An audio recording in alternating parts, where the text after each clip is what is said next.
stop networking, stop enjoying yourselves. Come on. Play up, and play the game. So I didn't manage to get any of the panel pictures that I had planned because I was too busy talking. So people that have done papers, if you could remind me to take a picture of you. Yeah, well, you know, c'est la vie, yeah. Right.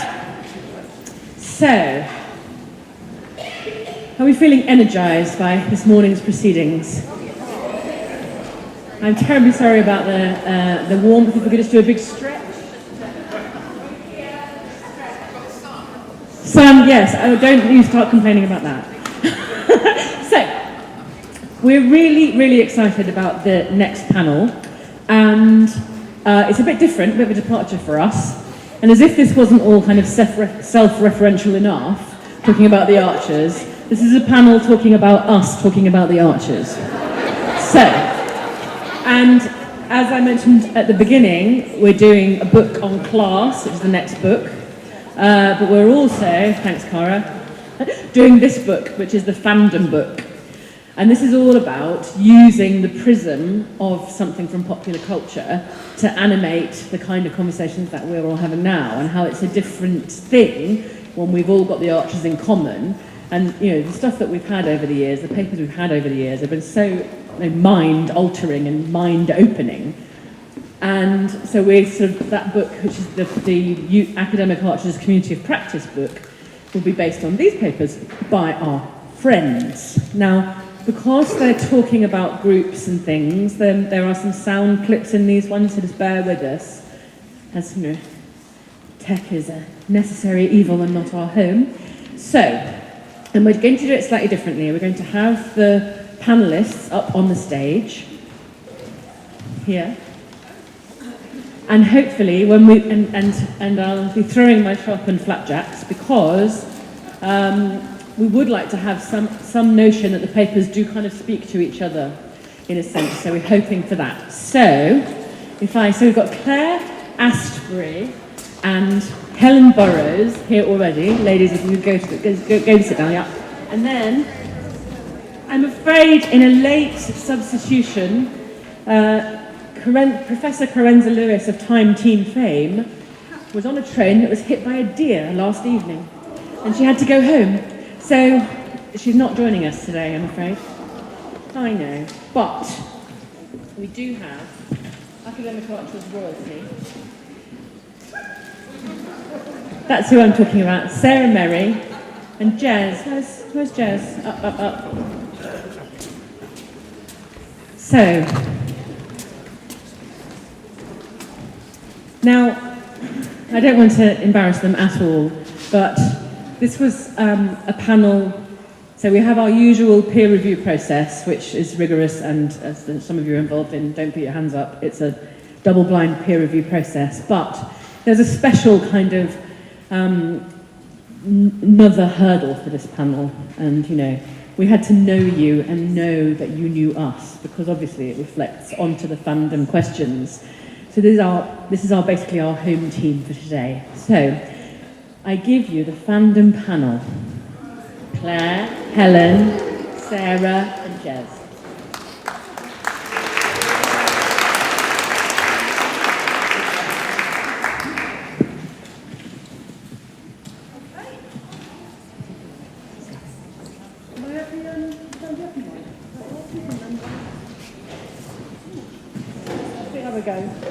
Hello everyone. I thought I'd try with the standing up rather than the lean over lectern approach, because I want to point at my slides. For the faint-hearted and fundamentalist among you, I can promise that there are no cast pictures, not that there is cast, obviously, in my presentation. So my paper, as I say, Claire Astbury, my paper focus starts at understanding some of the diversity of the Archers online fan spaces, and I was inspired to propose this paper, and I rather thought lots of people would do and someone else would get picked, but there you go, it fell to me, because when I want to talk about the Archers, because I was a member of a couple of Archers Facebook groups, and I call her anyone on Dumpty Dum, and I'm an occasional Archers tweeter. And I found that when I wanted to say something about the Archers, I was making a conscious decision about which of those different online spaces I wanted to say it, and how I would phrase it in different places. And I was sort of curious about how other people felt like about that, and explore some of those themes with other online Archers fans. So, my survey, my findings was based on 2 surveys. They were carried out in December 2019 and January 2020. One was to members of online Archers groups or fan spaces. It was quite wide-ranging, and it returned over 1,000 responses. And the other one was targeted specifically to moderators of fan groups. And I want to formally thank Claire Cadogan, who let me borrow her SurveyMonkey account, without which the first survey would never have happened.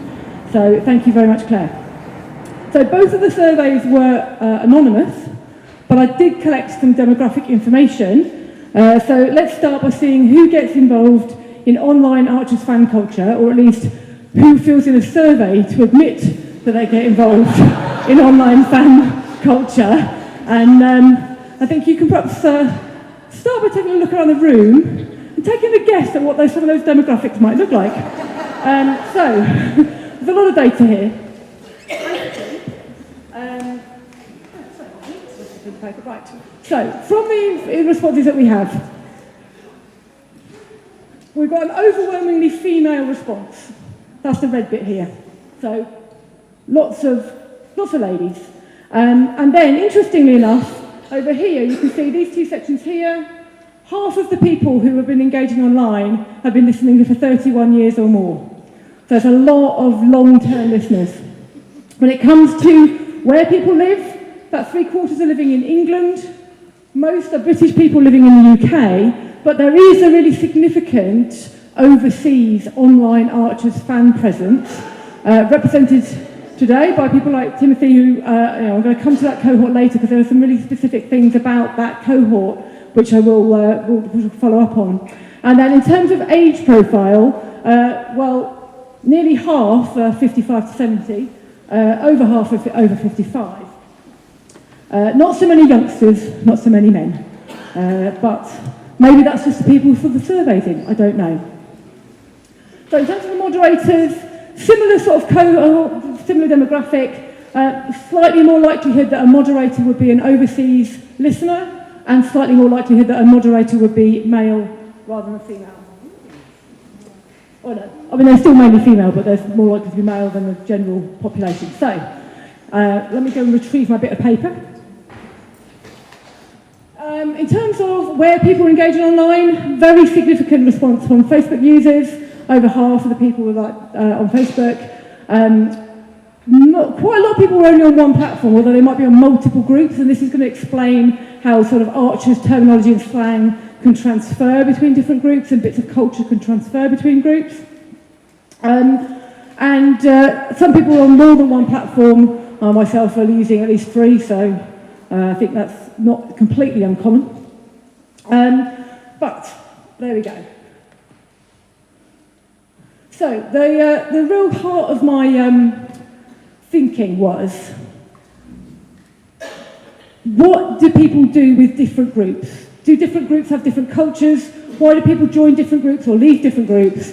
And do people notice these differences? So I think on the whole, the answer to that is yes. So about 3/5 of people say they notice a different group culture in different groups or online fan spaces. And only 2% of people disagreed with this statement. In terms of things that are the same and different, about 1/3 of people said that Archers, euphemisms, slang are the same across different groups. Slightly fewer people said they were different across different groups. And nearly 40% said that they use different online groups for different types of conversational tone. When I asked moderators about the culture of the groups that they moderate, things around sort of rules and kind of tone were really important to them, and they recognised the role of moderators in setting the tones for their groups. you know, so there was lots of explicit examples of the things that were or were not acceptable in their groups. And I think, you know, some groups only discuss the Archers and you'll get your post deleted if you don't. Other groups really don't really talk about the Archers at all. They just happen to have emerged from a bunch of people who want to listen to the Archers. Sometimes people don't even listen anymore. So that's been quite interesting. And there's a recognition people behave differently in different groups, even when they're seen in different groups on the same platform. So, here's a fun one. One of the ways I wanted to test the differences of culture and language, and would that be the same or different between groups, is to look at the language. So I picked 17 nicknames, euphemisms or Archers slang from the vast amount in circulation. And I tested levels of recognition. So this goes from the least recognised at the top to the most recognised at the bottom. And I was planning to do this sort of top of the pop style from the lowest to the kind of the most. But actually, what came through from the research was people were fascinated by the obscure and the random ones that they didn't know. So I'm doing it the opposite way round. So you probably won't be able to see this from the slide, so I'm going to read it through. So, from the most recognised to the least, we have Sausage Boy, Twitchy Knob, Woo Woo, taking him or her up Lakey Hill, Saint, Sheila, Flouncing, Auntie Cardboard, Hootie, Jill, Carpet Burns, that Sheila's a hypocrite or sanctimonious, that Ruth can only cook oven pizza, badly, Bats for Darrington, oh, cows, brilliant! Hungarian translations, Not So Busy Lizzie, Shaking Ambridge to the Core, and It's What Sue would have wanted. So I'm going to dig a bit deeper on some of the phrases and reflect on what they tell us about the aspects of the groups and fan cultures. So I'm starting with Shaking Ambridge to the Core, and I was really surprised to see how low this recognition had on the online group. It was quite low, even for people who are listening in 2011, but obviously the people who recognised it almost all entirely agreed that it related to the 60th anniversary of the Archers and Nigel Partridge's untimely death off the roof of Lower Loxley. So what you can see here is that on the graph, the people who have been listening 11 years or more, the recognition goes up, but it's still only at 12%, that's really quite low. And I would have thought that it was such a big thing for fans at the time. In fact, you know, I even spoke to someone at lunch who'd stopped listening because of it. That you'd have thought that had a higher recognition, but it didn't. Flouncing. Now this is an interesting one because it's one of those terms that isn't actually anything to do with the Archers, and it exists only in the online fan space.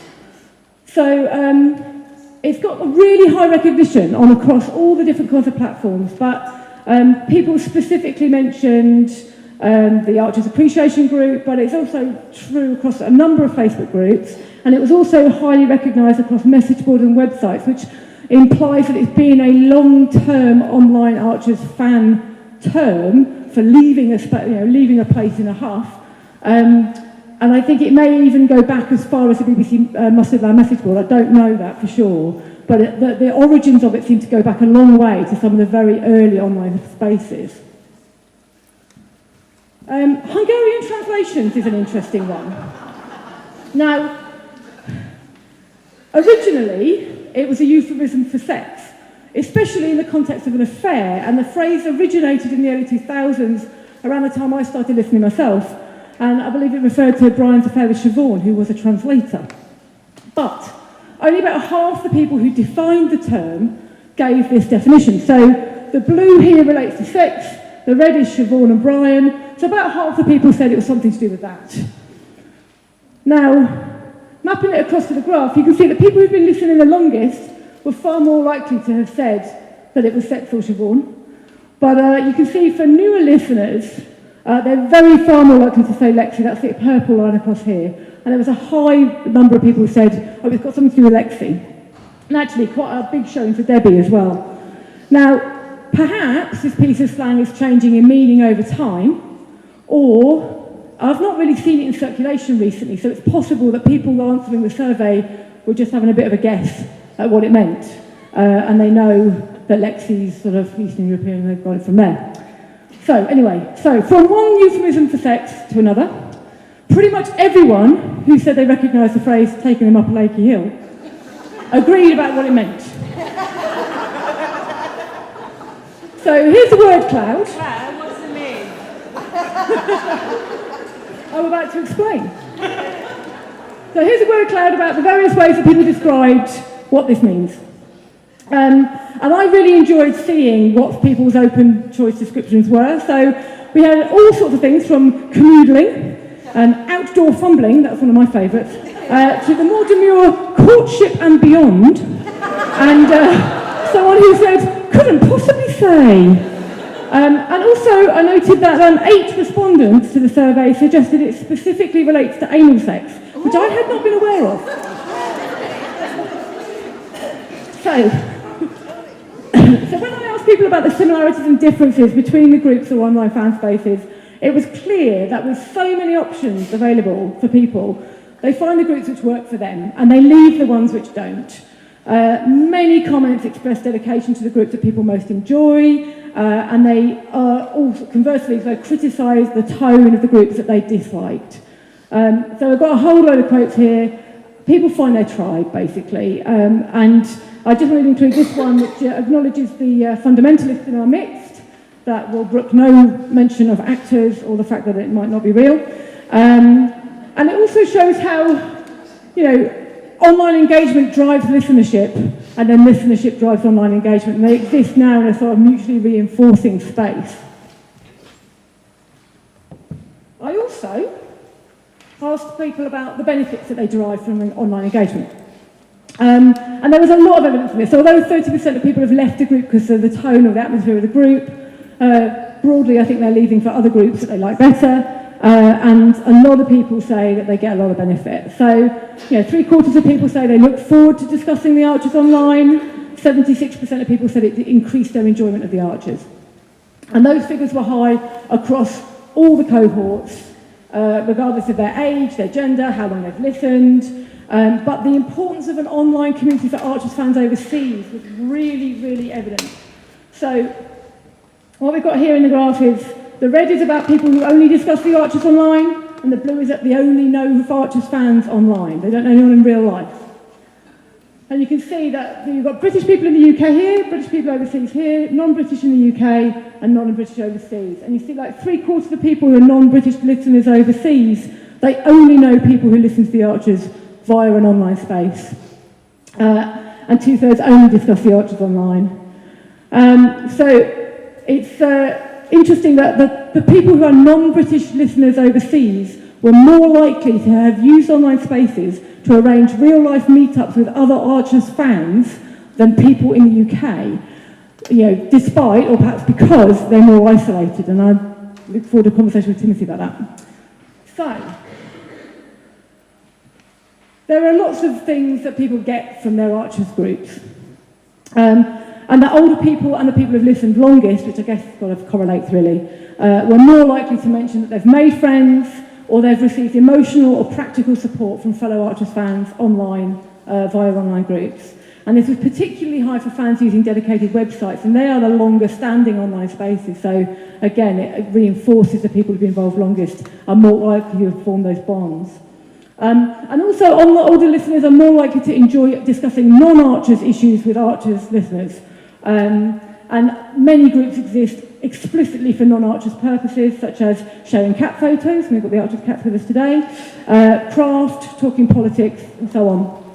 So, just the other thing here is people who need the online space where there's a difficult storyline, that came through really strongly as well. And particularly if you don't know anyone else to talk to about, coming back to this issue about the Archers as therapy, sometimes you need a space to go and sort of offload your thoughts about what's going on. So, in conclusion, there are multiple and diverse ways for Archers fans to engage online, or about the Archers or about non-Archers issues. People set up their own spaces, and they've moved in different spaces over time. Some groups are seen as hostile environments, but people generally migrate to the place that works for them, and they vote with their virtual feet. In terms of fan subcultures, there are many fan euphemisms and bits of slang that are common across Archers groups, but there are evidence for some specialist customs and language developing within discrete online fan spaces. So I would really like to thank everyone who contributed to the survey, many of whom may be in this room today. And there was so much data that came back. There's a lot of there still to churn through, and if you would like to do that, the data is available online for public consumption on Figshare. So thank you very much.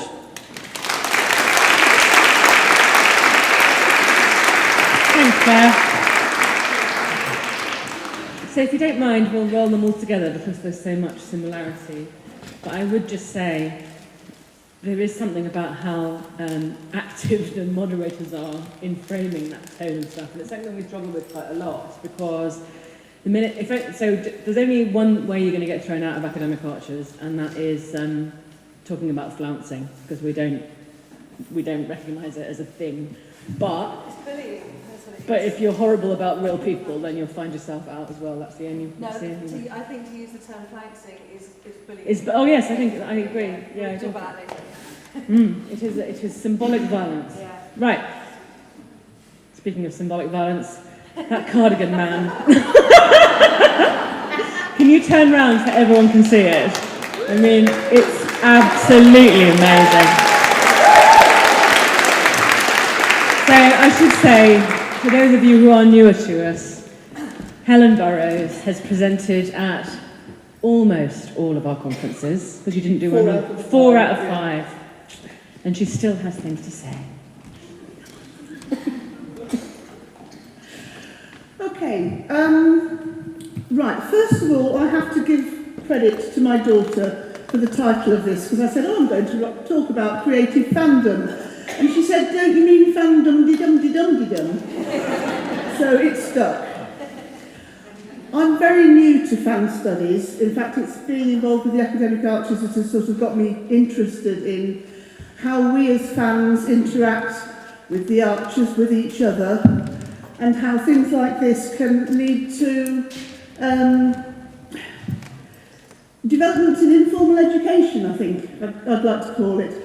So that's what I'm wanting to look at today. I'm looking at how we transform our listening and our fandom, how that becomes transformational, and have a look at the the identity of ourselves as academics, as the academic archers, and the impact that's having.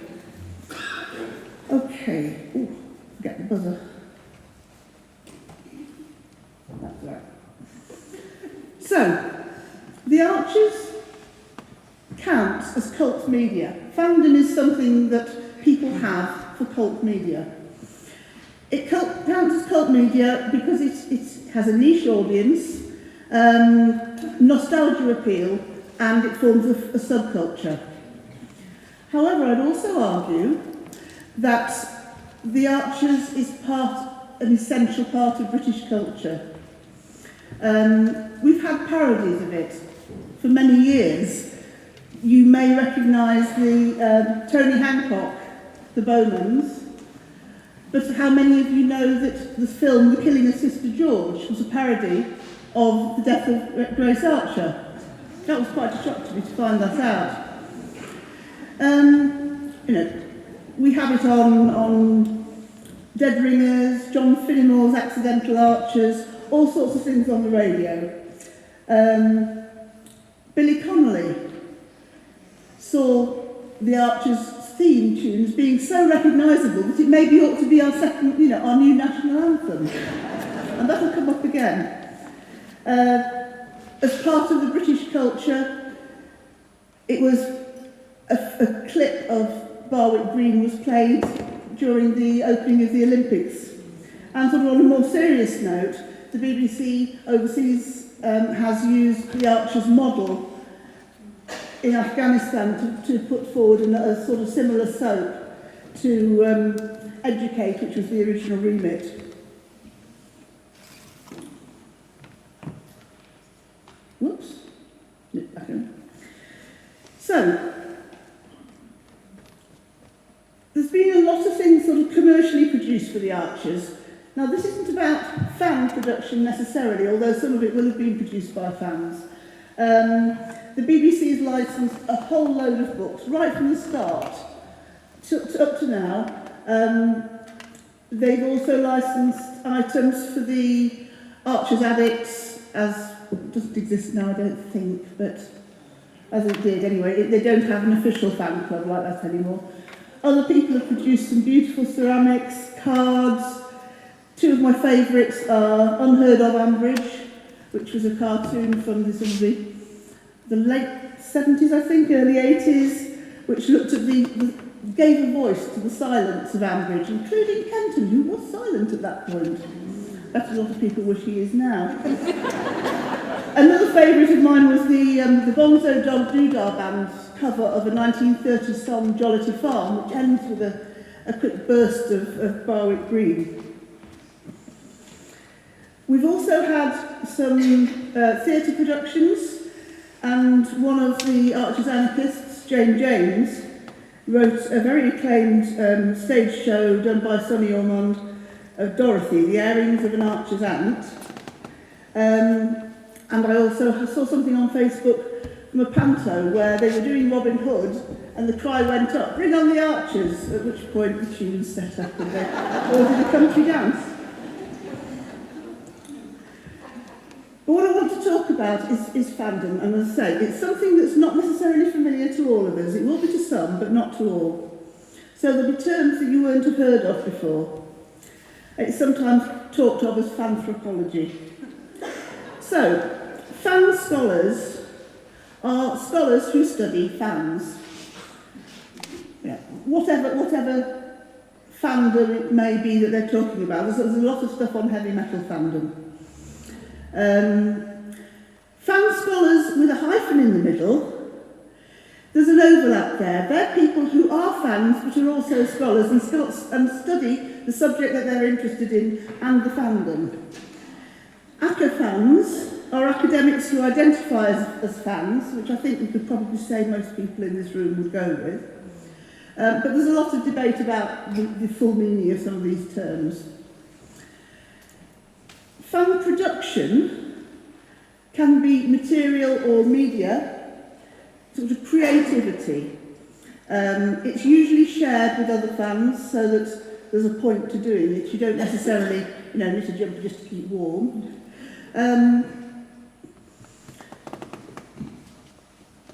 Affirmative fandom and transformational fandom are like the two sides of it. So somebody whose fan activity is around affirmative fandom is somebody who might go on tours at the BBC. They might make things. Then, for example, you see a lot of people who've done what's called mimetic production, so an exact copy of Doctor Who's scarf, that sort of thing. So that would be affirmative fandom that says, yes, I'm a fan. Transformative fandom or transformational fandom, however, is where things like art, handicrafts, fan fiction, which reflects the fans' interests and can give some cultural status or subcultural status, and often involves learning new skills or developing skills and learning about new sort of things, so sort of things we're doing here. Meta. Now, meta has various meanings, and there's a lot of debate about the meanings. One meaning is that it's the analysis of a show or its fandom, but another way that it's defined is fandom talking about itself in a thoughtful way. So I think we're a pretty meta organisation here, because that's really what we're about. Just have a look at some fan productivity that's around the Flouncers, synthetic amperage. I thought that was a particularly poignant one with the death of Joe recently. They went on till 2016, but you can still see all their archive. Last year at the conference we had Nick Maxfield's fabulous quilt, and of course we've got Dumpty Dum with us this year. Now we come on to some of the writings. Now this is some of the fan fiction, and there's so much about that I've just chosen a few particular examples. And the first one is from Pippa William, who I met on the Archers Appreciation, who did this fabulous, very long parody of God Rest You Merry Gentlemen, with all the goings-on over Christmas 2018. There was Lillian, Ross, Tom and Natasha.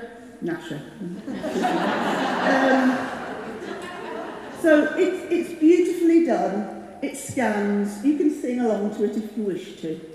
Not now. The other example I've got is in Grundy's fielded Kubla Khan a stately pleasure dome decree, which is written as a parody of Coleridge's Kubla Khan by Barbara Williams, who is with us today. And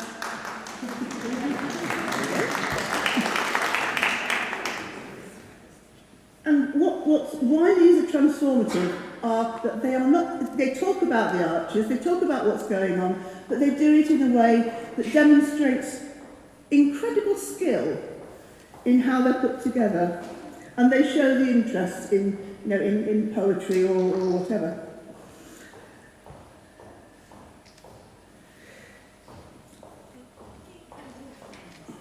We've lost the volume. Let's just see. Did we build Jerusalem among the darkened hills? Spot the countenance divine between the cloudy hills. Instrumental. Bring my bow of burning gold, bring my shield and arrows, while we watch the clouds unfold, chariots of fire, till we build Jerusalem, whatever that may mean. I will not give up the fight to keep our England green.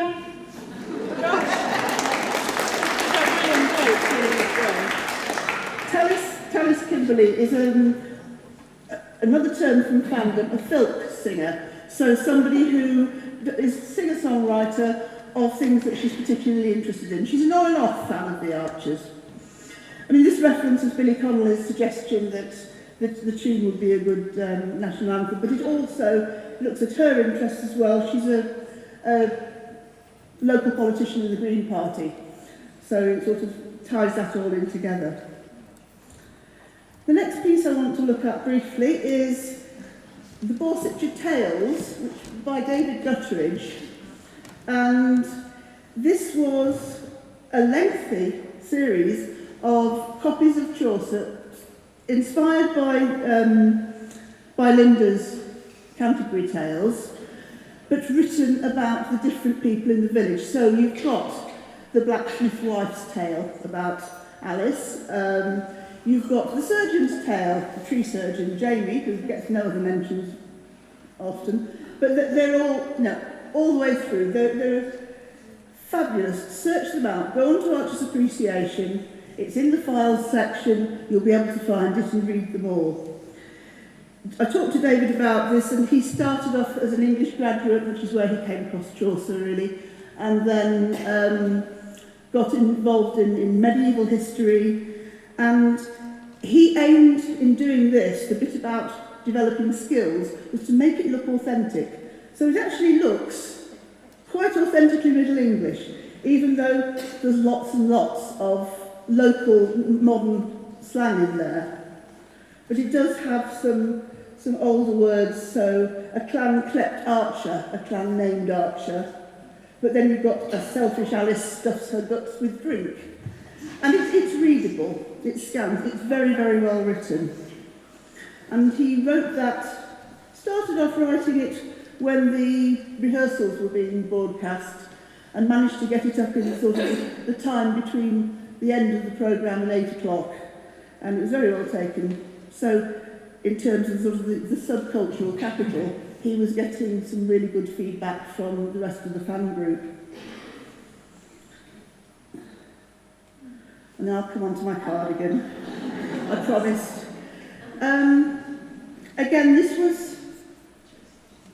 this happened after the last conference in Sheffield. About 4 days later, I woke up on a Sunday morning, I think inspired by Nick Maxfield's quilt, and went, oh my God, that's a cardigan, in my head. And it was in my head head and I had to make it. So it took me 2 weeks to design the charts for it, which I did on a thing called Stitch Fiddle on the computer, which it's like graph paper that you can colour in with your mouse. I was attempting, in terms of developing skills, to keep some authenticity, like Fair Isle is normally done only 2 colours in one line, and most places there are only 2 colours in one line, apart from the sheep where you had to get black and white and green, so I couldn't have just completely white sheep with white faces, it wouldn't have worked. It also meant I had to find new skills, i.e. knitting a cardigan completely without a pattern, except whatever I'd done in my head, and also using a traditional Fair Isle technique, which is to knit completely in the round. So this was knitted like a jumper and then cut up the middle.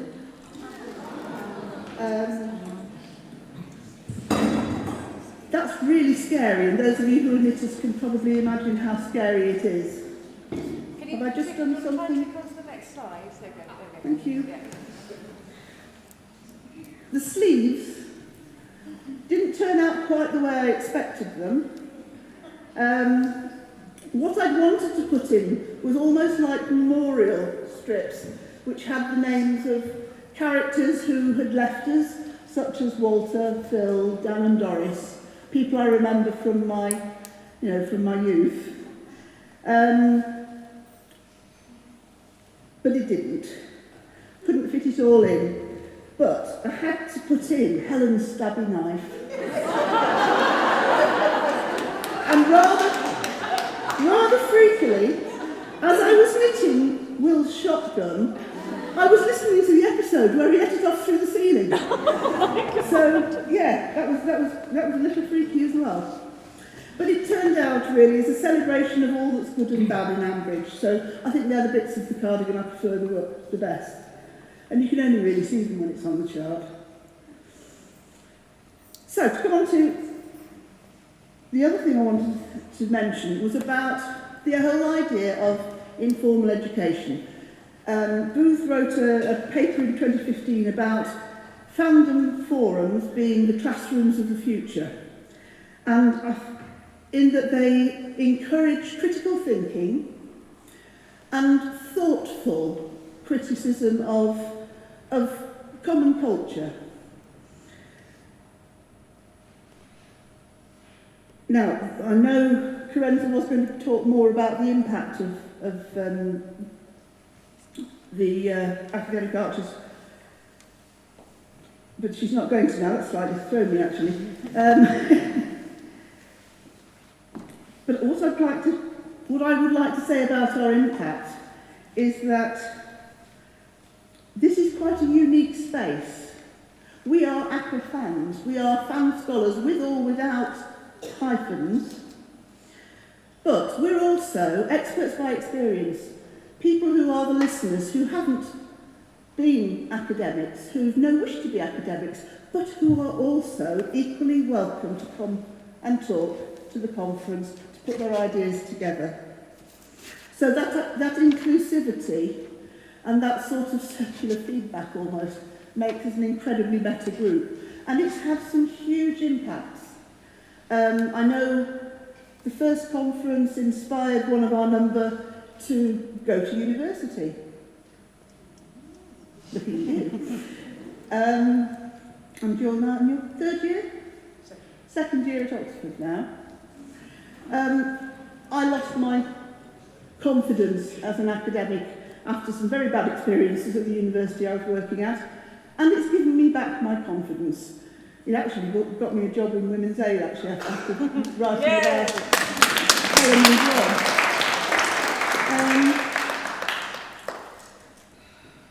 So, it's an inclusive, we discuss ourselves, we discuss other things. I think it's an absolutely fantastic gathering of people, whether throughout the year, online as well as at the conferences. So, to finish up, don't think I've been... No flapjacks yet, no. No, you're all right. Fun creativity. When we were at the British Library, I was very pleased to meet Nancy Henderson, who does these lovely drawings. And this was one that she did at the first conference. And it's fun creativity, about fun creativity, really. Sort of, any questions? Yes, the lady at the front in the woolly jumper. Lovely. So, I will leave you with that, and also with the bit of the chart for my cardigan that never made it at all. Be curious, be generous, be joyful. Thank you very much.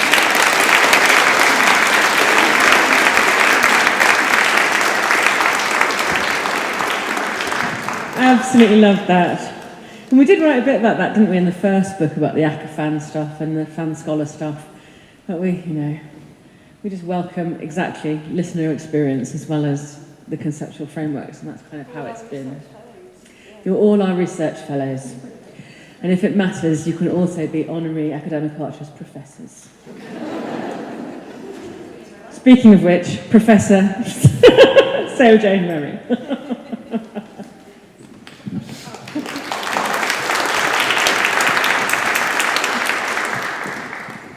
Honorary is the only way I'd get professor.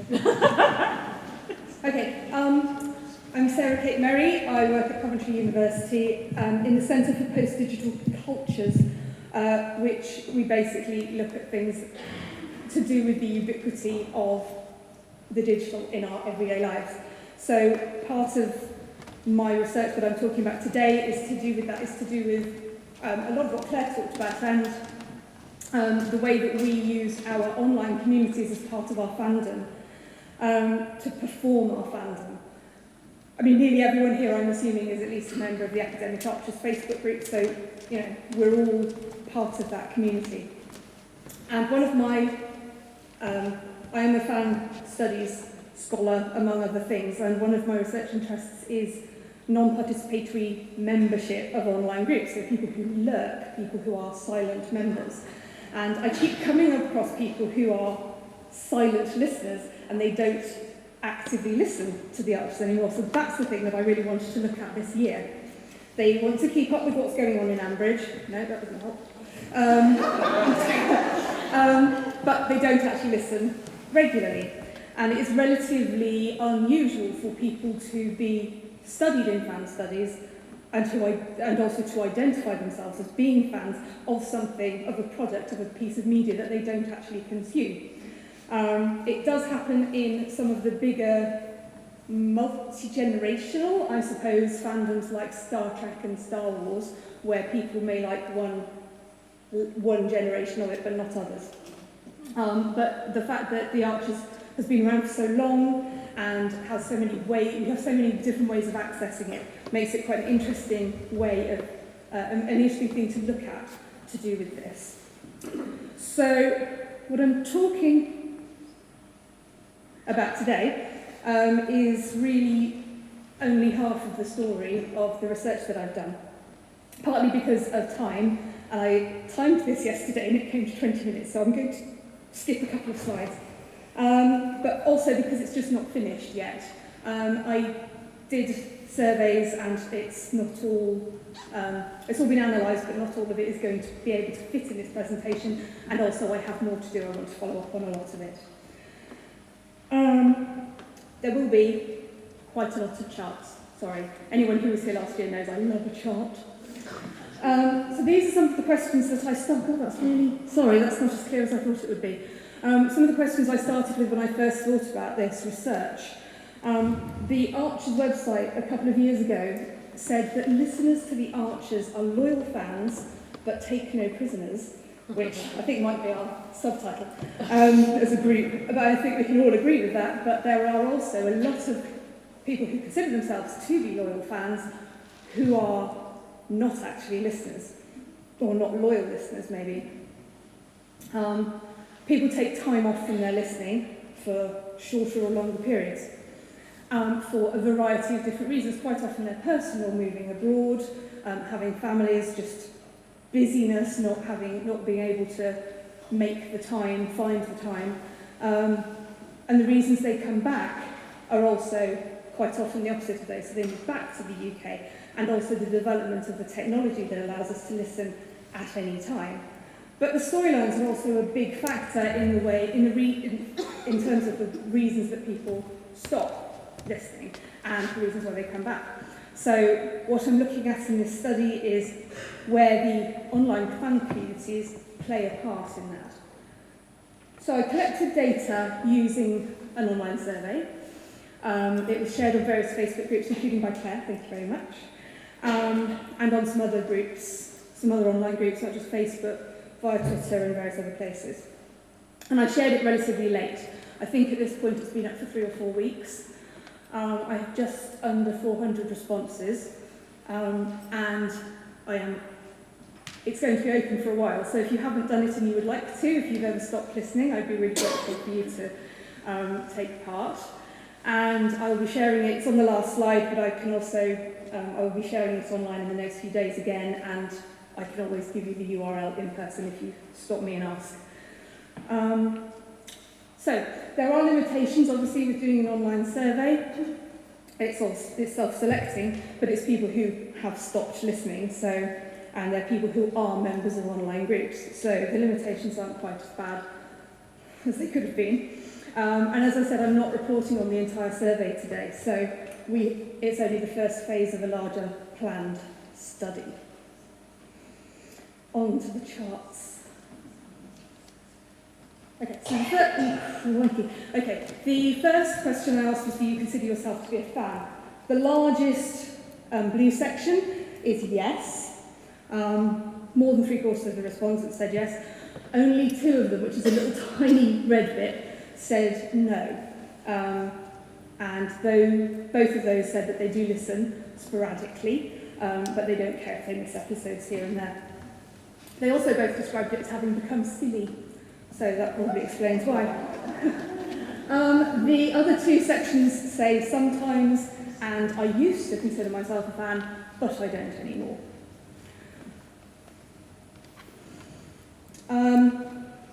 I asked when people started listening.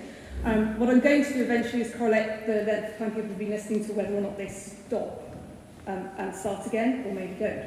And 3/4 of the respondents had started listening more than 25 years ago.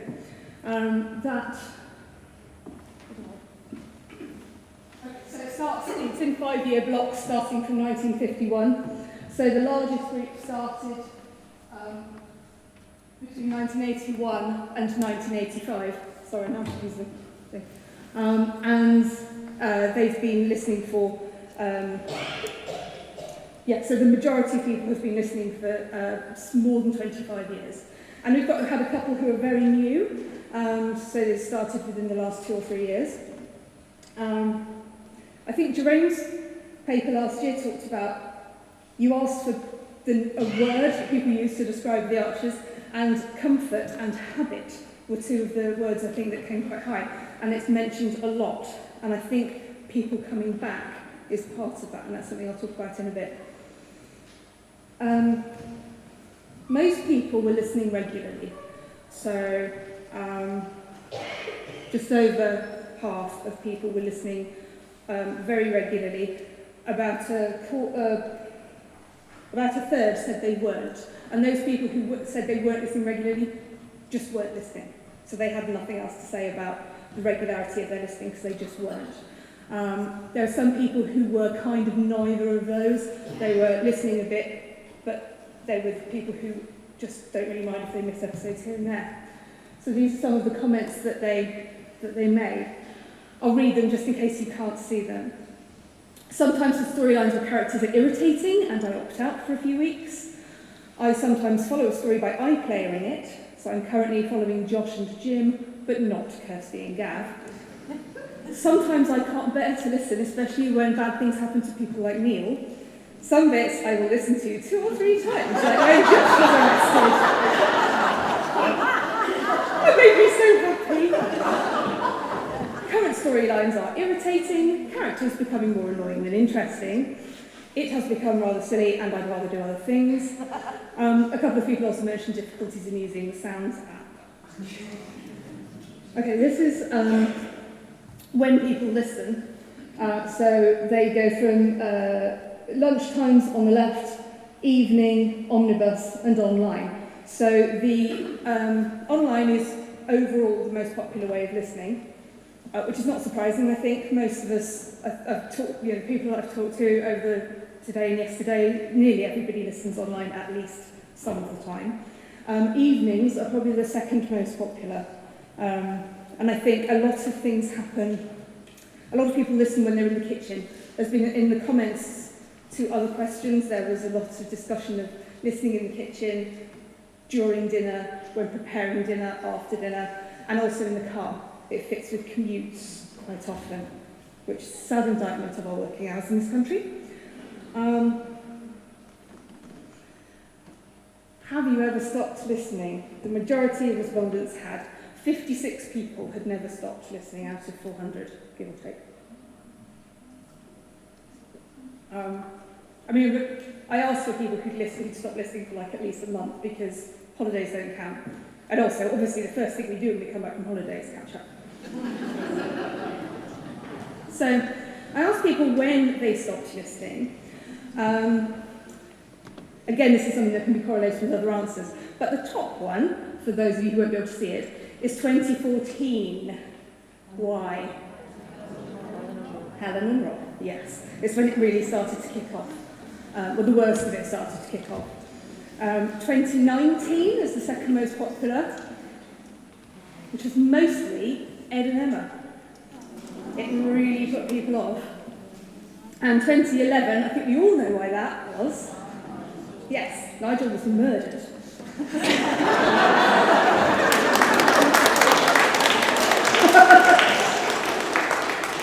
Or sacrificed. A couple of people said sacrificed. And the next few, this is basically the top 10, except there's more than 10 because there was a three-way tie for the 10th place. But the next ones down are 2018, which is various reasons. Nick's death was mentioned, but also just general boredom. 2015 was the stabbing, and also the flood. And 2000, which I didn't remember, but was the shower scene. So the trauma of that event is still going with us all. If you don't know what the shower scene was, you're so lucky. So lucky. Someone mentioned Eccles' death. When people stopped listening this year, the year is 2 months old and already people have stopped listening. Eccles' death put the tin lid on it for a couple of people. Okay, so some of the most common, so these are the three, sorry, I put the ones up that were the most obvious and the most frequently mentioned. So nearly everyone who stopped listening in 2014 said Helen and Rob, and most of the people who stopped listening last year said Ed and Emma, and of course Nigel, obviously. Okay, so these are some of the, little word cloud, some of the most common themes which people used over in their various comments about where they stopped listening. And Nigel's death obviously is right up there, and Helen and Rob.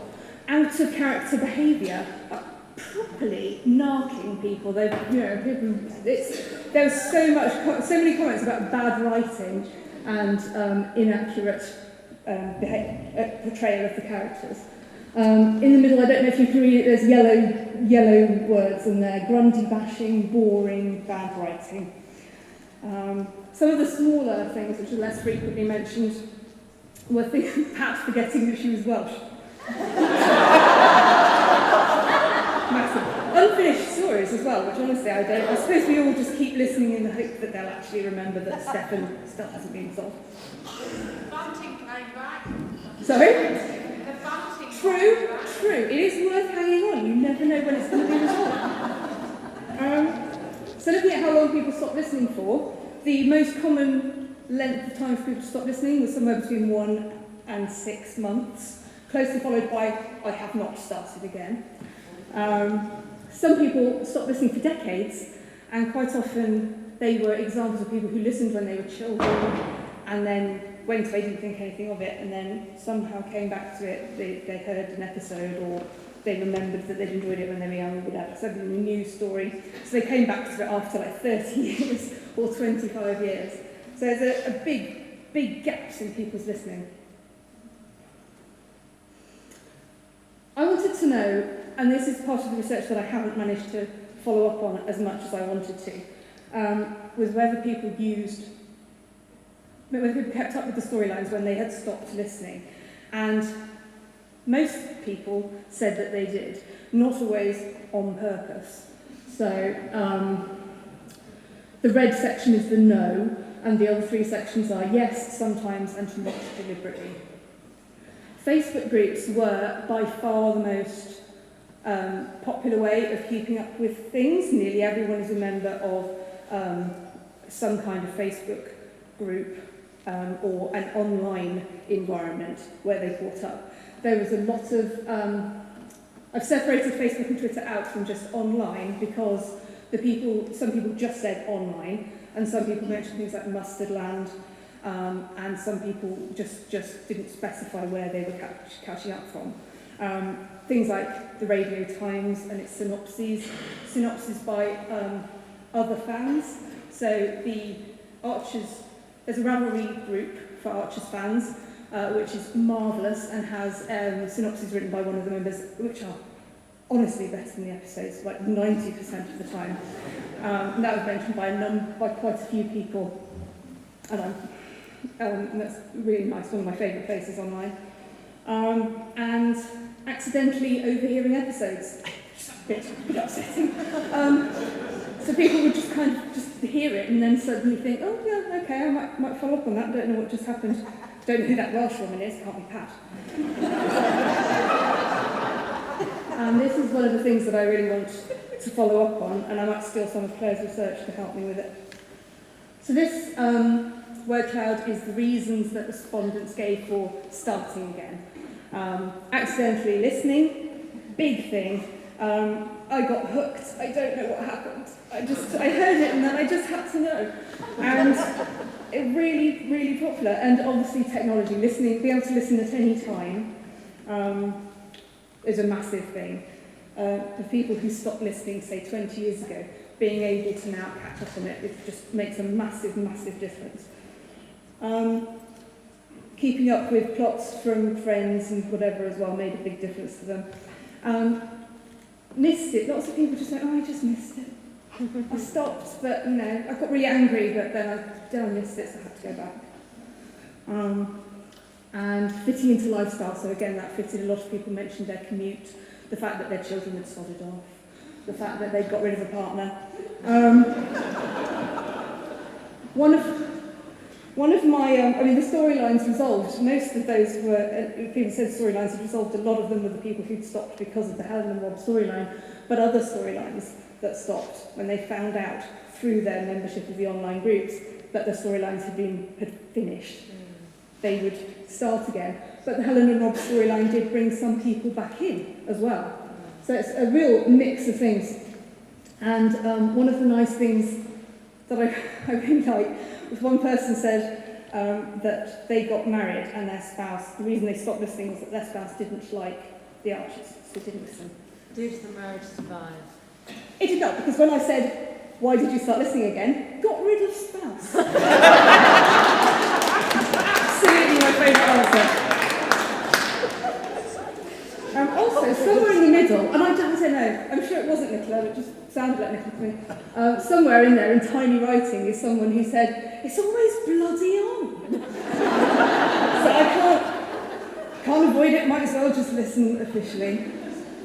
So I also asked people, this is very near the end, I asked people whether they felt any differently about the Archers after taking a break. And these are some of the posts, and again, I will read them because they're quite small. I do feel differently. I no longer imagine it as real life about a village with people I have known for years. It still irritates the hell out of me at times. I like dropping in for tea and biscuits, not existential drama. I still love it in theory, but not currently in practice. Absolute drivel, and I can't believe I ever enjoyed listening to it.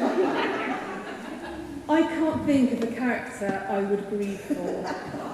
So that's really... The person said, they said, I grieved for Caroline. I would have grieved for Jill, but she's annoying now. So that's quite sad. Great source of comfort to me. So again, going back to some of the stuff from Jerome's thing last year, it's still a pile of smug twaddle. It's like a really annoying elderly relative, but you're still very fond of them. And of course, I still haven't forgiven them for killing Nigel.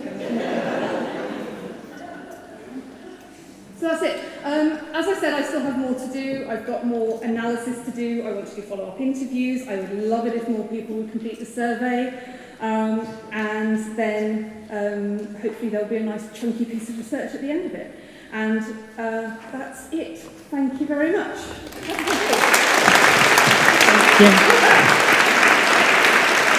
So if you don't mind, we'll run into Jez because it's similar in subject matter. Yeah. But when I'm struggling a bit with it, I always put on the group, is everyone else finding it really annoying at the moment? And Michael always says, no, I love it every day. What I want to ask is, while we're looking at the sort of people that can't stay away and then the I'm not a fan but and I hate the Archers because, in this audience, who would never be in that bracket? Who loves it every day like Michael Rowan? Yeah, quite a lot.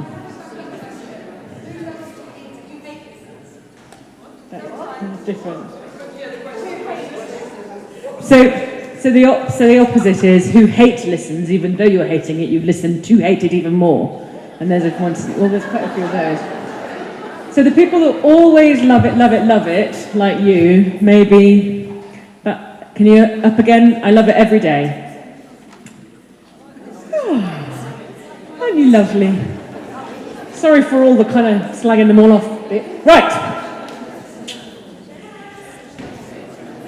Jez has many alter egos online and is a fan scholar as well. And he's the genius behind Archers Fanar. So if you're on Twitter and there's ever anything even remotely that could be construed as rude, hashtag it Archers Fanar and Jez will, this is the kind of puerile humour that we're totally into. Yeah. But yeah, you're next. Okay, right. Hello, I'm Jerome Turner. I work at the Birmingham Centre for Media and Cultural Research at Birmingham City University. Where's my clicker? Right, that's fine. Is that moved on? So, yeah, anybody who was at the conference last year, I did a survey about Archers listeners. And so I was studying fan and listener practices, and that survey had about 2,000 responses, and I'm still working through putting together a journal article for that, but I was presenting on that last year. But the route to what I'm talking about today came from that, because from the responses I got to that, there were occasional narratives there of conflict or tension in households, between listeners and non-listeners, and some other people have talked about that already. When you're the listener in the house, but everybody else in the house grumbles about you listening, or they're encroaching on your listening enjoyment.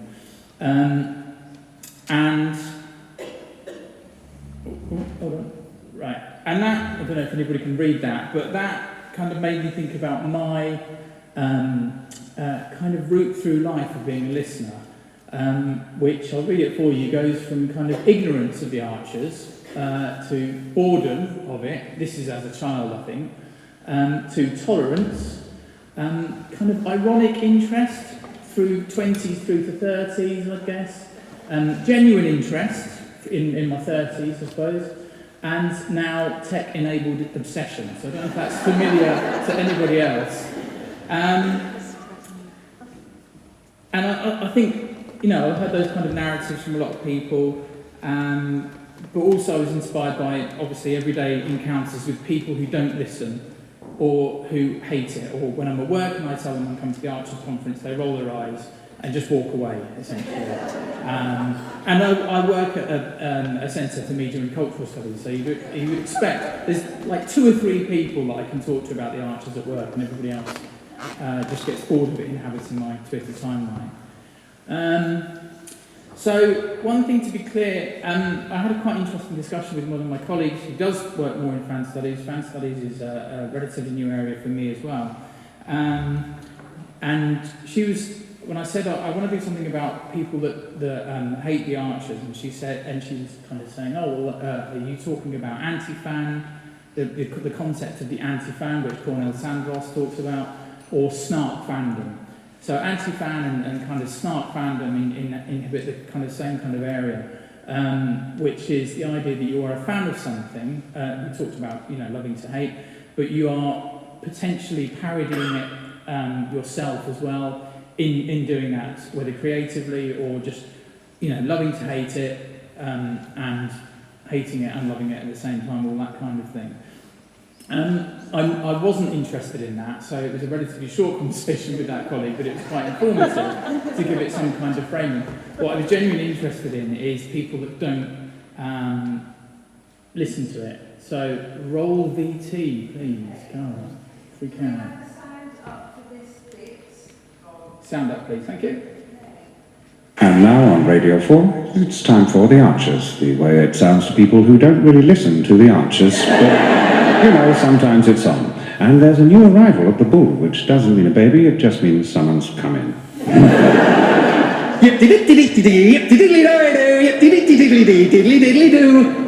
Hello, look who's turned up again. It's one of the men who always sound tired. Afraid so, like a bad penny. Hello, one of the men who always sounds jolly. One of the cosily wry women, which is all of them, except two. Hello, I dare say you could do with a drink. Well, I wouldn't say no. You look like you've been in the war. Yes, it's been a bit of a hectic week. Here you are. And it's on the house if it turns out I own this pub. Thanks. Oh, that hits the spot. You look about ready for that. I reckon he's earned it too. Do you know, I think I have at that. So, what is it you've been doing so tiredly? Well, I've just come from helping Andrew do the costings and financial breakdown audit spreadsheet remittance return for that box he wants to put down. Andrew wants to put down a box. That's the plan, yes. It's a shoe box, I think. A shoe box? Well, I wish him luck. I must say I never really saw Andrew as a shoe box putting down. No, he seems really keen on it. He cleared a place on the kitchen table for it weeks ago. A box on the kitchen table? Well, I'll believe that when I see it. He seems serious about this one. But of course this is the Archers, so first he's got to cost it out and draw up a financial plan and clear it with the council and the EU. And of course his brother has had his eye on that bit of the kitchen table to put a roll of sellotape down. So you can guarantee that any time you accidentally listen to this in the next 6 months, we will all still be going on about Andrew and his sodding box.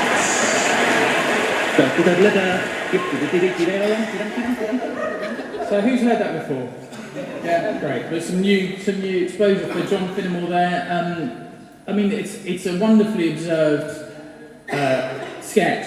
Right down to Tony sighing a lot. All Tony ever seems to do is sigh. But beautifully observed because, he in tweets today he's actually said he's not a fan at all, but I think to have that understanding of it, you must have some kind of love of it. But I think what it does demonstrate is lots of people's experience, non-listeners' experience of the Archers. Have we done that? So it made me think, this led to essentially a number of research questions for me. So are Archers' listening habits shaped by identity, association with a listener base? Is that identity also as a polar opposition to non-listeners? You identify yourself as being on one side or the other. But also then, what can we learn from those who don't listen to the Archers? Which might seem like quite an odd idea, but in research, how can we explore the passive as well as the active? So how do we explore the negative space between the cultural identities of everyday life? So we usually explore the object as opposed to the spaces in between. So I wanted to tackle that challenge essentially. So my recruitment method was to ask people on Twitter and then on Facebook groups, because I didn't get as much response as I hoped for on Twitter, to complete the phrase, "I hate the Archers because."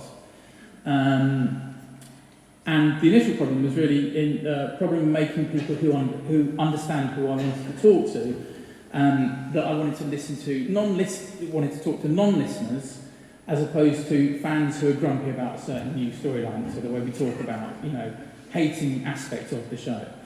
And then obviously the problem with reaching those people, how do you reach a load of people who aren't doing something or aren't into something? Other than just walking the streets until you kind of hit pay dirt, essentially. Because I knew I wanted to do this online. I wanted a relatively light touch kind of way of doing this. So recruitment of people who don't do something or believe something is harder than expected. You're asking to hear from people who are not passionate about something. Having got 2,000 responses from listeners, I assumed that there'd be just as many that I'd be able to get access to. So these are some of the responses I eventually did get, and these are some of the genuine responses from people who were non-listeners. And one of the ways I got some of these responses was by posting on Radio 4 listeners group. And it was interesting actually the amount of people that said, well, why are you asking this question for non-listeners to the Archers on a Radio 4 group? And I had to kind of explain, well, I'd imagine not everybody that listens to Radio 4 listens to the Archers. You may have seen some of these responses dotted around. I've kind of been dropping little cards around with some of them. So some of the responses because it believes we will identify with the entitled, smug, unpleasant middle classes and laugh indulgently at the plebs. That was from somebody at work. It's a show for... It's a show for old people, I think, was my son's response, my 11-year-old son's response. People talking about it getting into the flow of other things that they do like. So it mucks up the flow, PM News, Comedy, Archers, Front Row. It's 15 minutes that just...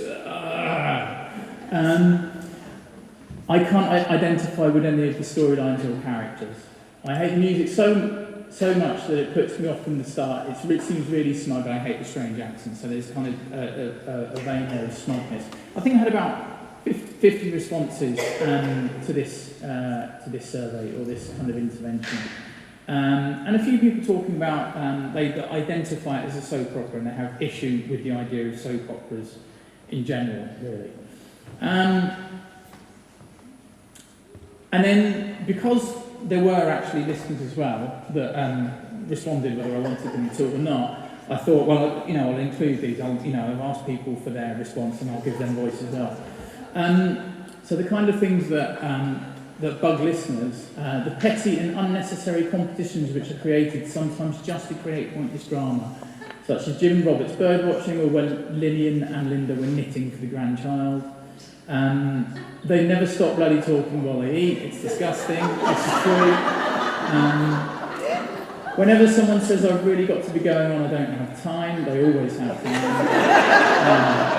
I think the thing that bugs me as well is people never seem to just be able to have a conversation. They bump into each other and plan to have a chat later. And the chat they have later only ever takes 2 minutes, but they always need to have to plan to have it much later. So the Archers are such a smug, sanctimonious lot. Income was always treated with this disdain, so some common threads there.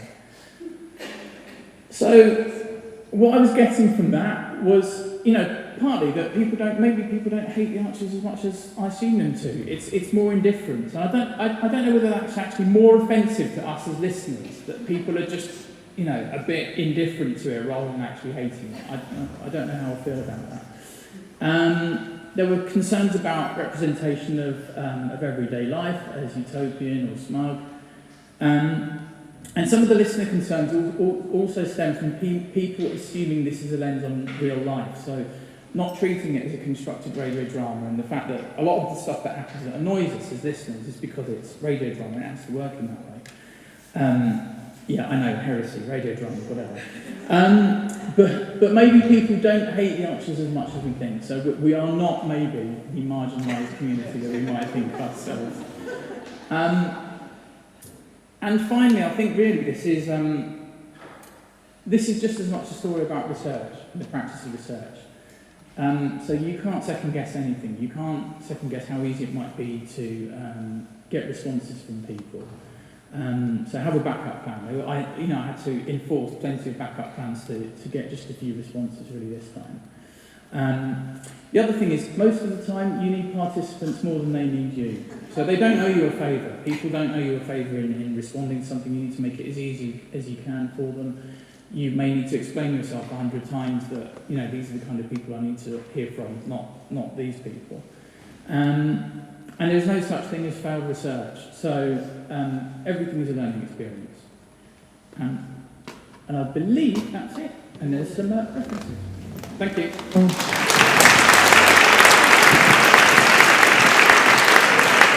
So, some of our most memorable academic Archers moments have been when the research methodology didn't go so well. If anybody is familiar with why did you not bring the pet inside, what's the answer? Because it's a horse. Sorry, that was even more meta. A joke about academic Archers on a panel about academic Archers.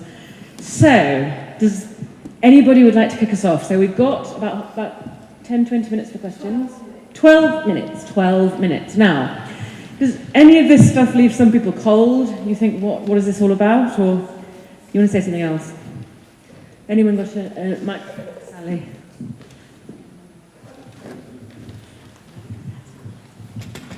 I was thinking about Jerome's research. Part of the problem in the first place was a huge proportion of the community, maybe on Twitter, have never even heard of the Archers. So you have to get through that first, which was why your going to the Radio 4 group was sensible, because at least if they listened to Radio 4, they must have heard it mentioned somewhere. Could you not ask fans, Archers listeners, who have a partner who refuses to listen, to get them to fill in the survey? And that is exactly what I did. So I was hoping people would say, oh, you hate this. You fill it in. And it didn't quite work out like that. So I had this kind of whole narrative, this whole image of that was exactly how it was going to pan out. Didn't quite work, so for one reason or another. That, ladies and gentlemen, is research. Yeah. Hi. Sorry, I was just, this whole panel has been really interesting because I think it was 21 years ago, I went to the Archers Addicts weekend in the south somewhere, which was an amazing weekend. And wonderful to share it with other people who loved the Archers like I did and listened all the time. And there was somebody that I met he wasn't in the Archers Addicts, but he talked about being on a message board where they spoke about the Archers. Mustard land. Called us non-online people in 1999, geeks. We were all thinking, oh, you're a geek. You're blooming sitting on a computer talking to people you never meet about the Archers, but how coming round when I came to Lincoln the first time, the joy of coming back to a room actually with real people who also listen all the time, and it's important, and how that's been really brilliant. Even though I'm not a big online person, I dip into and out of it, but actually being with people that love it or listen to it all the time as much is really important in the fandom. So, got to me. Yeah.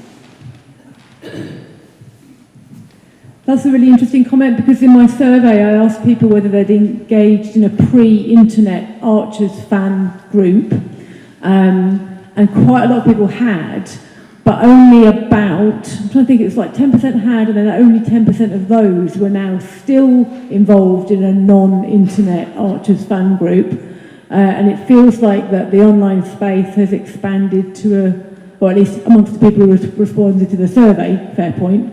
My uncle doesn't do anything online, he's still in a a non-internet Archers fan group, but that for people who are online, many of them have dropped the non-online groups. I didn't have time to include it, but there was some data in my survey on that as well. But absolutely, particularly for long-term listeners who were around before the internet, there was a certain sort of, even some people still hanging on to those groups. Real life? No? Fine.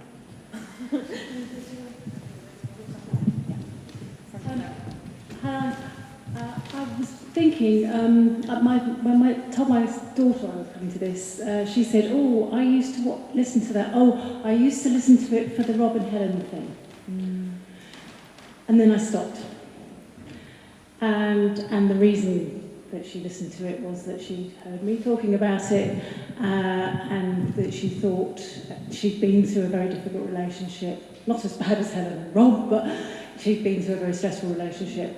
And it helped her to think her way through what had happened to her and out the other side. Now, I think actually we ought to celebrate the fact that not everybody is a long-term Archers listener. They go to it when they need that space to think about something that's happened to them. And it's okay to accept that, you know, folks. Yeah, we all love it and we listen to it all the time and it's off in our heads all the time. But there's quite a large proportion of the population who would really benefit from the opportunity to just walk their way through with those characters for a few weeks to help themselves. And I would suggest Me Too is a place to go.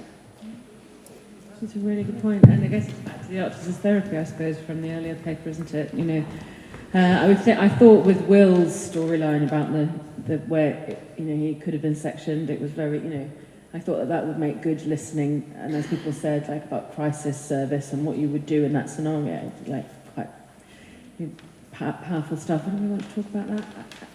Therapy, short-term listeners? No? Okay.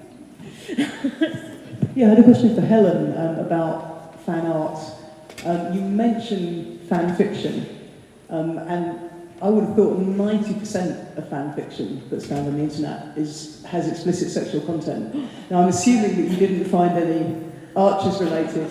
Oh, so I mean, did you? Assume nothing. And if you didn't, why do you think that is?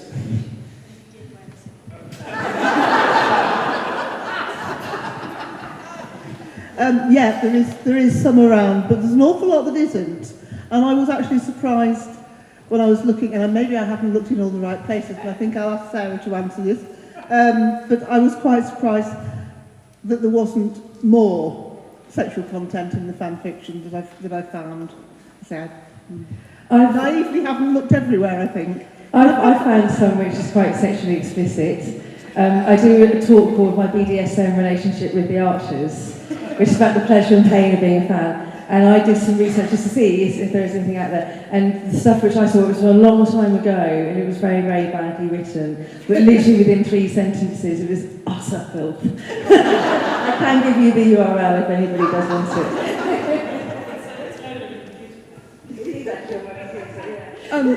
Yeah, this is just, I wouldn't say 90% of fan fiction has explicit, probably 85, probably. Archive of Our Own, which is probably the biggest multi-fandom collection of fan fiction, highly recommended if you're interested. They have a really tragically small number of Archer stories, and there's probably 3 of them, and they are very domestic. I don't think there's even hand-holding, and it's there is a lot of. There is more. There's some work done on this, but I can't quote it right now. But there's a lot more explicit sexual content for visual media than there is for films and television than there is for books and radio. People tend to. Although that being said, there's an awful lot of cabin pressure. Oh my God, there is some amazing cabin pressure fic, total aside, but John Finnemore, I know, John Finnemore fandom. Oh, so much filth, so much. It's brilliant. Anyway, yeah. No. I study these things, shush. Yes, so the stuff that's on there from Archers is there's I think there's fewer than 10 things, and then none of them are sexually explicit. But a lot of stuff that comes from literature does tend to be less sexually explicit and tends to be more people going, yeah, but what happened after? So I think there's more of that in Archers, but I think, yeah, you'll find filth everywhere. It's Rule 42 of the internet, isn't it? If you can imagine it, there's porn of it. If you can imagine it, there's porn of it. That's one to take home. Karen? Just quickly on the fanfic. I did a Rob's counselling session fanfic, which is that was exactly what happened next. So I did imagine Rob came to me for counselling. So yeah. That wasn't my question, but I just thought I'd tell you. And I did my Kate Lum's fanfic. I wanted to ask everybody though, why do you think, and this is going to send that trip into the entire room, why is this such a nice fandom? I'm a Star Wars fan and I'm a video games fan, and I would never go online and show any interest, especially someone that's had female at birth, in either of those fandoms. They are vicious and vile. I would go virtually into every single space I've ever talked about the Archers, and just assume people would be okay. And I just wondered what your thoughts might be. A nice fandom. It's not true of everywhere, in everyone's opinion. There was plenty of feedback on the survey that I did where people talked about very toxic spaces, or moderators that have controlled a group or taken a group down a wrong track, groups that have set up as breakaway groups of other groups because the original group became toxic. So there are some difficult spaces out there, and people commenting on them, certainly in the work that I did. But because it's a very fluid space online, people just break off and create a new group, and they all move somewhere else and leave the toxic space behind, and the people who stay there like it, so they don't think it's toxic. So, it's but it's a pretty dynamic picture. And there are over 70 Facebook groups identified by the end of the process. That's a lot. I should say, so Nicola and I moderate the Academic Archers page, so we can't see, and we just can't see every post that's posted. As soon as it's posted, we don't necessarily see all of them anyway. So if anything, and you're pretty good at this, but if anything does come up that is just too much, too incendiary, you do tell us, or just tag us in that particular post and we'll jump on it, or report it. You can report any post on Facebook. But I've got to say, sort of Academic Archers, for me, you've been a really good group at self-policing. And I've not seen that kind of herd mentality where you just pounce on somebody, as I have seen in some of the spaces that might be called toxic or felt toxic by the people. But you've actually done it in that generous, joyful way of actually having a conversation with somebody rather than attacking somebody for what they've said. We're really fortunate. I don't think we're into double figures yet, people we've actually had to bar from our site, and we've been going for 6 years now. So I think that's pretty good. I think it's a pretty good reflection of the calibre of the people in the group, to be fair. I was just going to add, I don't know whether also it's something to do with the nature of the show, in that, the storylines are relatively banal in relation to something like EastEnders, for example, whether, as much as we love the show, people talk a lot about listening to the Archers for escapism and for comfort and as a form of therapy, etc. So I would assume that would transfer into the fan practices as opposed to EastEnders fan practices or something like that. I don't know. Sorry. And also, notwithstanding what Claire said, and that there are toxic spaces, I think one of the differences, Star Wars and gaming fandom are two of the absolute worst for gatekeeping. So people going, well, you don't know enough. You're not, if you haven't read all of the tie-ins and you haven't read the comics and you haven't got all the toys and you haven't done this and you haven't done that, you're not a real fan. And I think generally speaking, the majority, we are generous as a fandom, and I think we welcome new people, and we don't belittle people for knowing less than we do. With regard to Facebook groups, I was interested as to how many Archers Facebook groups there were, so I just put Archers into my Facebook and queried it, and came up with the Walk Archers Knob Facebook group, so I haven't investigated further. That might be the sort of thing you're talking about. I don't know.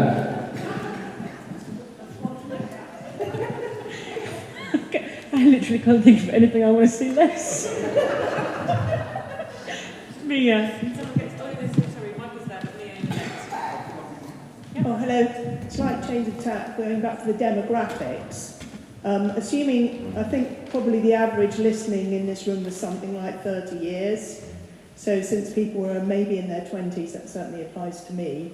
And I guess it's a sign of the times that younger people don't listen to radio much, generally.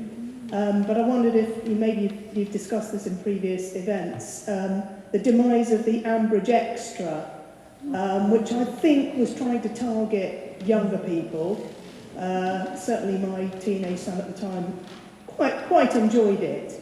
I guess that was cut for budgetary reasons, or was it just not very successful? But did anyone have a view on whether younger people are becoming interested or joining, or if not, why not, apart from the reasons that Jess... So I had a fandom paper in the first book, the Peter Lang one, about this stuff, and we've observed quite a lot of young women, because of the tech thing, so the end point of your, ignorance to obsession, because you can listen in a desynchronized way. So my Sounds app every evening goes, "There's your Archers," and because you don't have to listen at 2 and 7, that works with, and I don't know, I think spoken podcasts with there is a big sort of demographic interest, but you guys know more about that. There's, with a lot of the press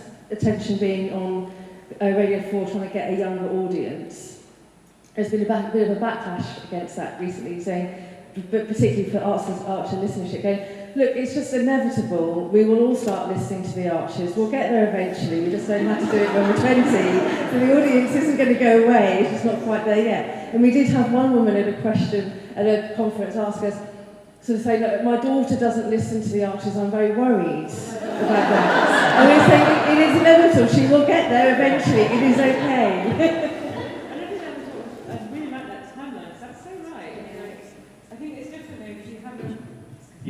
If you have a listener habit from when you were a kid, as in you sort of know the families, it's much easier to slot back in later, or you can be self-taught. But you can say. No, I was just going to say, they haven't framed it as Ambridge Extra, but I don't know if you've recently noticed on BBC Sounds, and they dropped another one yesterday. They've released a few what I would call wild tracks, which are literally just tracks of 10 minutes of sound in whatever field in whatever farm. Yeah, they did another one yesterday, which kind of, if you're interested in that, fits into the kind of idea of is it slow radio or slow TV, which is therapeutic, almost passive radio, and a lot of people do use earpods and things like that to just have a wild track playing whilst they're at work, to put them in a calmer space to work. So I don't know whether that's a sign of the times that it's something a little bit more passive than active. Having said that, did anybody listen to the one of making mince pies with Jill? Who was freaked out by that? It was so condescending, just her kind of not letting you just get on with it, but constantly telling you you're doing it slightly wrong. And it really creeped me out, actually. And then the one the other day of the more recent one, which was again Tracy, was just, I hated it completely, because that felt again like this thing of, we're going to make you listen, here's your primer, as if you're not allowed to take the route that everybody else takes, where you listen for 10 years before you know who anybody is. Yeah, exactly. But Ambridge Extra was fascinating. I'd love it if those were available somewhere online again to listen to, partly because I'd like to explore it next year, but anyway, we'll see. Last word from Claire. I've just observed that the tech is maybe a curse as well as a blessing, because my 12-year-old daughter does not listen to the Archers, rolls her eyes at the thought that I'm here at all, but she doesn't hear it either, because I listen via a Sounds app on my phone on a headphone, so she's never accidentally heard the Archers anywhere. And I think there's a lot of people who came to it, who grow into it, who do accidentally, or did accidentally hear it 30 years ago before it was online. So although it's easier to access, we're actually sort of doing a whole generation of young people out of accidentally hearing the Archers, because if you're like me, you're listening in a private space and you're not inflicting it on other members of the household. Just on the fandom side of things, just two small things. I would consider myself now a dedicated listener, because I listen every day on a podcast that sends me to sleep, so I don't really know what's going on. But I do that because I follow the two groups, Academic Archers and the Dumpty Dum, and an occasional Callerina as well. And if I didn't have those two social media things, I probably wouldn't listen, I've got to be honest. Because I enjoy hearing what's going on in the Archers, but then the interaction that goes on with people, because it's a springboard of a storyline. So that's one thing. The other thing is I'm really surprised at all the time is that somebody will make a comment on one of those two groups, doesn't matter. They might just go, oh, Jakob, oh, he's been, oh. And somebody goes, oh, what's happened? I haven't listened yet. You're thinking, listen to the bloody thing. Don't write on a comment. Why do you want someone else to say, oh, well, Kate did this, and yeah? Just listen to it. And I don't understand why people would, first of all, engage just with that commentary before they listen to the show. Don't get us started on when you can do a spoiler alert or anything like that. That's Right. So, as you may be able to tell, this is terrifying. I'm quite young to be here.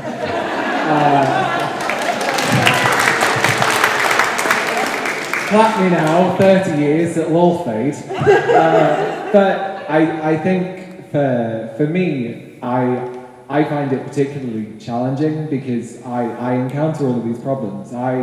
I'm a massive advocate for the radio, and I've been listening to the Archers for 5 years continually, and then before that with my parents on and off, and it's gotten to the point now where my parents were never really dedicated radio listeners. I know, shameful.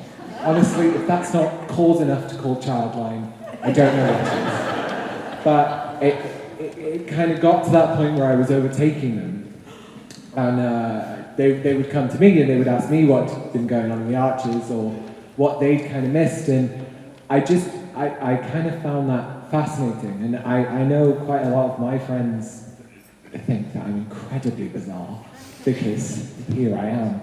And I've travelled such a long way to get here. But aside from that, like it's more of a case of I just think that this fandom in particular is probably quite a nice fandom because it doesn't have that element of youth as much as other fandoms, which is quite a good thing. I mean, it could be seen as a negative, but I really do believe that by having a more female-dominated fandom and a more mature, very choice with the words here, but I think through those two dimensions, it kind of lends itself to being a far more supportive and a far more inclusive community. And when I was talking to someone before, they said, I really like this fandom because it's not about one-upmanship. And that's something that I've experienced talking to as many as you as physically possible today. Because, you know, I haven't been listening for as long as maybe some of the other people in this room. But I've not experienced anyone going, oh, so you don't know about this incident, or you don't know about this. I've experienced people going, oh, let me tell you about this. This is a really interesting thing that happened here, and this is something that you might not be aware of. And that, to me, is fascinating. Just to learn and experience and to be welcomed into this space is a really nice and inclusive feeling. Oh, that's lovely. I don't think we can follow that, actually, apart from just to say it's tea break time now. Thank you, Lewis. Back here in about 10 minutes.